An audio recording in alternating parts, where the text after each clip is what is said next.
এই যে বড়ালা কাকার কাছে গেতাছি, কাকা অনেক বিতাড়িত প্রতারিত। আসসালামু আলাইকুম। ওয়ালাইকুম সালাম। বাজান আছেন কিরকম? খুব ভালো লাগছে মালিকে। তাহলে আমাকে ভালো মন্দ খাওয়ান। আপনি যদি আল্লাহ ভালো রাখছে তাহলে আমাকে একটু ভালো মন্দ খাওয়ান। এটি মামলা মামলা দেন। দেন। মোট 50 টাকার প্যাকেজ বানাইবেন। ছোট্ট একটা প্যাকেজ হবে 50-এর ভিতরে, ঠিক আছে? হ্যাঁ দেন, যা দিবেন দেন। এটা কি গোল ফল? ওটা তো আমরা তোমাকে গোল ফল। হ্যাঁ দেন, মিলাই জিলাই দেন। এটি খামুনি। আপনার খবর বার্তা কি আছেন ভালোই? হ্যাঁ হ্যাঁ ভালো। যাক, ঈদ কেমন গেল? রোজার ঈদ কেমন গেল? খুব ভালো কথা ভাইয়া। যাক আলহামদুলিল্লাহ। বানান ওই দেখেন 50 টাকার। কয় টাকার মামলা? 50-এর মামলা দেন। 50-এর মামলা।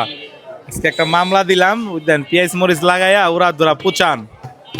ওটা কি হাতে দেখছেন? ওটা হচ্ছে শাইনিং যন্ত্র। যে কোনো লোকের আল্লাহর কাছে পাড়ায় জনের লিগে ওটা যথেষ্ট।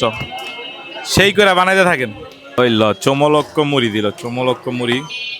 এরপর হইতাছে কাম কাজ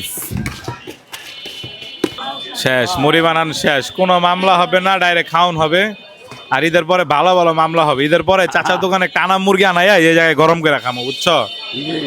এই যখন 50 টাকার মামলাটা দেখা উঠতেছে। ওই কি 50 টাকার মামলা দেন। মামলাটা তো সেই হয়েছে। মামলাটা আজকের মামলাটা ব্রাজিলের এক ভাই বেড়াদার, আমার ব্রাজিলের ভাইয়া। মামলাটা তোমার জন্য আনছি ভাইয়া, ধরো। ব্রাজিলের ভাই বেড়াদার, মামলাটা খাও আর গরিব জনতার লেগে দোয়া করবা, ঠিক আছে? ইনশাল্লাহ। যাক আলহামদুলিল্লাহ, খাও।